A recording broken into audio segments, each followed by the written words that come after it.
The Brandon Peters Show may contain explicit language and detailed plot points. For more information on the show, stay tuned to the end of the episode.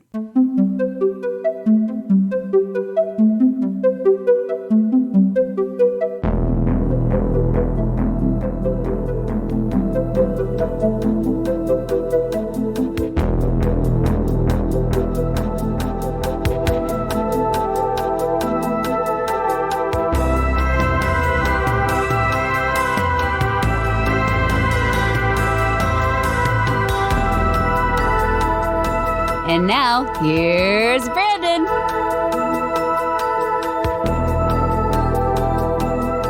And time to start letting the curtains down as we close out the week with a song. Returning today, I have from Out Now with Aaron and Abe, Variety, We Live Entertainment, and Why So Blu, Aaron Neuwirth. Oh, today we are discussing the Beastie Boys' 1998 music video for Intergalactic, the lead single from their fifth album, the Grammy Award-winning Hello Nasty, which also contained the singles Body Movin', The Negotiation Limerick File, Remote Control, and 3 MCs and 1 DJ. The song itself also a Grammy winner, and it was directed by Adam Yauch under the name Nathaniel Hornblower, but he directed most of their videos, if I am correct about that. Did a lot of them for sure. Yeah. Did a lot of them for sure. He and Spike Jones. Yes, yeah. And this one, they'd been away. They hadn't been a Beastie Boys album for like 4 years. It felt like they were gone for like a long time and came back when Intergalactic hit. It was like 4 years, but that was forever in the 90s, I guess. It was a big, it was a big drop between what, Check Your Head? Is it Check Your Head was before this? Or or is it Ill Communicate? Yes, Check Your Head, right? Yeah. Check Your Head? Yeah. So yeah, it was a bit, and then this thing just hit, and it was just like, boom, this is awesome. It was everywhere. It was all, like, this song was everywhere. The video was played, not, like, when MTV, was still a TRL. This was the first TRL thing that the Beastie Boys had, I think. This was like, because TRL didn't exist when Check Your Head was out. It was Intergalactic was their first, and it was on there all the time, I think. I mean, just in general, though, when the station played music videos, right. it was something that was on constant play. I saw it a lot when it was, played. Yeah, definitely. It fits with this week with Shin Godzilla, as it features a giant robot landing on Earth, piloted by the Beastie Boys as 3 mad scientists, and they fight a kaiju, which is like a octopus crab type Cthulhu thing. It's kind of a riff on kaiju films, but specifically, I guess, riffing Johnny Sock and his flying robot and the Super Sentai TV shows. During watching this robot that just came to dance, I think, the Beastie Boys are in construction outfits through the subway tunnels in Japan and also through like grocery stores and out in the street and stuff. But it's very specific, and they actually went to Japan to film that stuff where I don't think they had to, but nice touch there. Nice touch that they did that for a 4-minute video. I think the story of this is awesome. As far as like you're telling, it's like, okay, what's going on? Right. There's these otherworldly beings that just want to check out Earth, and so they land, and they want their robots just in standby mode, which is apparently dancing. Meanwhile, this team of 3 surveyors are just wandering around the streets of Japan having a blast, and then suddenly some other monster steps in. They're like, I guess we got to deal with this now. It's just. This is the thing. Yeah. The robot does, when it's dancing before the other monster shows up, does like do a kick move, and it knocks a bit of a building out. So maybe that's what caused the monster to think it was like a protector, maybe? I don't know. But I noticed that on one of my watches. I was like, oh, that kick happened before the fight. Okay. Mm-hmm. Something happened there. That could be a triggering move. Yeah, you're not wrong. That might have done the trick. Oopsie. It was an oops. And it's got a lot of really cool camera lensing and camera moves. Got that 90s fisheye, of course. 90s fisheye to good degrees of effectiveness, and 360 spins around and able to keep them in the shot and doing their moves and stuff. And it definitely... It felt with the Beastie Boys like this was them, and then like a move forward in their evolution. I didn't feel like they were trying to grab from the past. Felt they were reaching for something newer, but it felt totally them too. It wasn't like It's that Jones influence for sure. Like they've been working with Spike Jones a number of times at that point, so they really got I think took a lot of influence from him as far as like how can we do something unique beyond just like their general ideas of we have just a lot of crazy ideas for how to do these things and like what concepts we want to attack. But I do think the directorially there's some interesting like stuff there as far as how they're filming these things, how they're cross cutting with so many different things. There's one cool thing that Jones does and that and Hornblower Yauk does in the videos too is they give this impression where they're moving in slow motion, but they're still speaking at normal rate, which is really interesting. Like I see this, it's in a few videos, not even non-Beastie Boy videos. I've seen that happen where it's just kind of like they're moving in a way that's like slow, but like they do that in Surf Shop, don't they? Yeah, they do it in Surf Shop for sure. And it's just this. It's not them like moving slow on purpose. Like it really is slow motion, yet the mouths are like in sync with the lyrics. So it's like it's the kind of thing where I don't know how you do that offhand, which always impresses me. Like I would need to like actually look into that as opposed to maybe it's just an optical illusion that the human eye like. It has to be like a shutter speed thing or something that's just getting at me. But it's really neat. Like it's a really neat thing to see. I didn't even pick up on that till you said that. I'm like, yeah, that really is. It's a lot of like when they're in the surveyor outfits, like going around town. Waving their hands are coming at you in slow motion, but they're it's really interesting. Those outfits, like you could, the video is so iconic.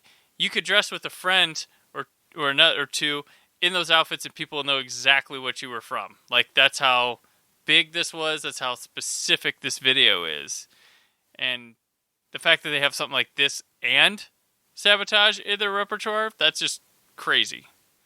I mean, I'm a huge Beastie Boys fan. Like, what am I? Where is it? Like, what is my favorite criterion right here? It's the Beastie Boys thing. Like, the amount of creativity in their videos is insane to me. The body movement videos, especially now after seeing Danger Diabolic, they have so much imagination. Like, it's among the reasons it's unfortunate that Yauk passed away. Like, it's so. They had so much creativity, and they wanted to just invest so much humor and like cinematic references and just their personalities into these things. So when you get something like Intergalactic, which is at this point a classic when it comes to these videos, like it's 23 years old. It's wonderful, and it's still teaching me things. Like I watched From Beyond for the first time last year, and there's a very direct sampling that's from in this video that like I didn't know before, and I watched From Beyond. I was like, oh, that's where that's from. Like that's something. Even the fights are not like you can think of Godzilla films, but they're modeled like off of what is it the thing Power Rangers is like adapted from Super Sentai, and Johnny Soko and his fighting robots is like another like key reference. Like there's this like really cool things they're putting in that no one's very few people are going to necessarily get, but they just want to because why not? It's just and it's just fun. Like who watches these Beastie Boy videos and it's just not having fun with it? Like these are so entertaining to see.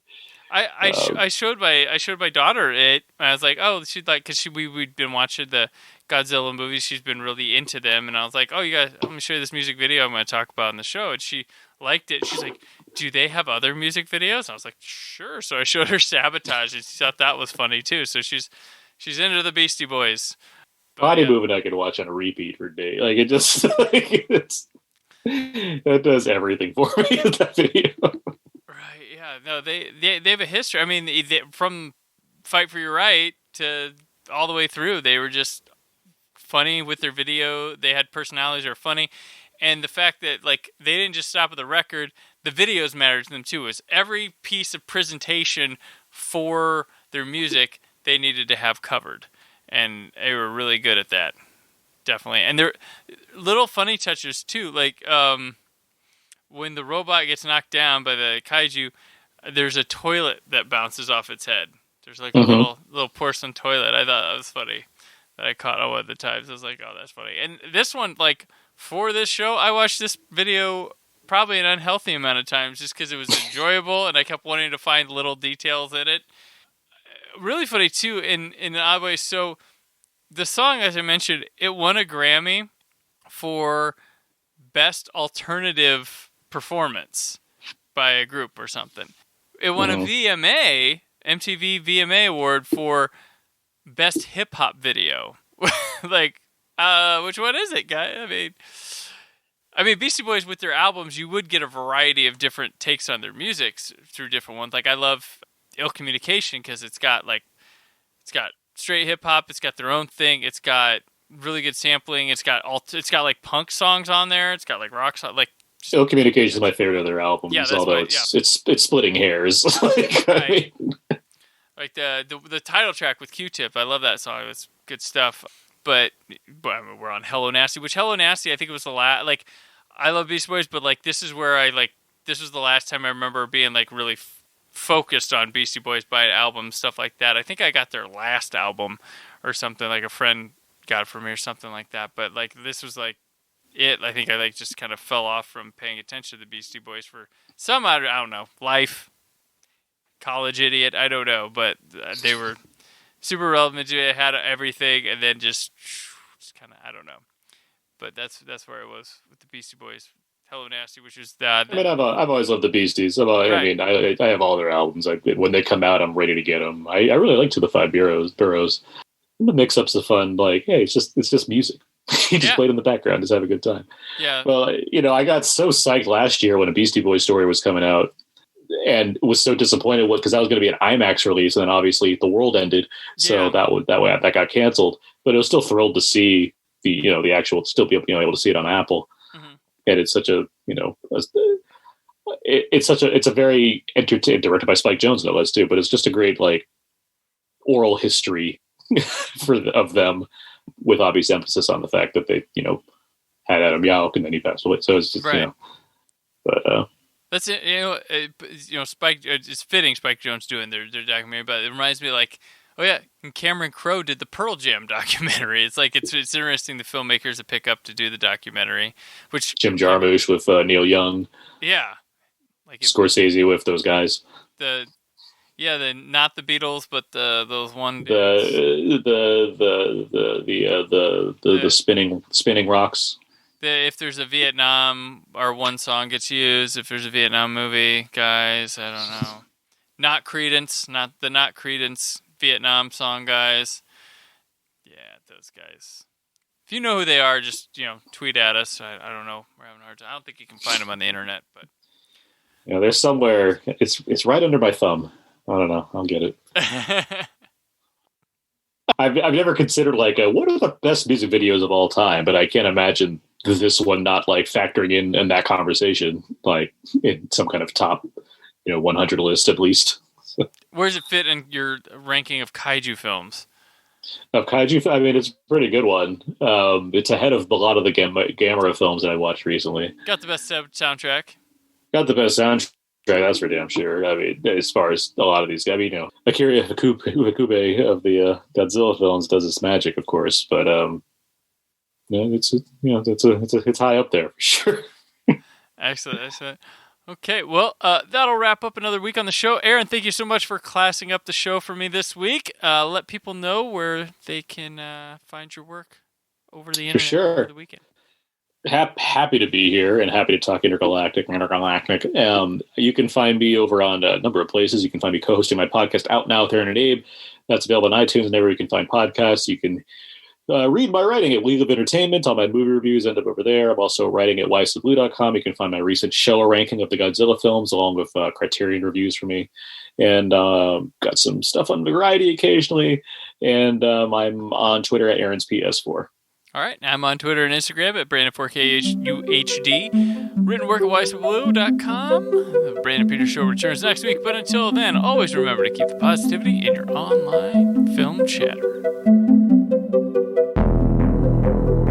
Thank you for listening. The Brandon Peters Show is a Creative Zombie Studios production. Produced by Brad Shoemaker and Brandon Peters. Written and edited by Brandon Peters. Announcer vocals by Jessica Alsman. Theme song by Metavari. Web design and show art by Brad Shoemaker with Brandon Peters. All music and clips featured in the episode are property of their respective studios, and no infringement is intended. Additional information on this and other episodes at BrandonPetersShow.com. For any inquiries, press opportunities, or sponsorship, contact mail@brandonpetershow.com. The show is available on Apple Music, Spotify, or anywhere podcasts are found.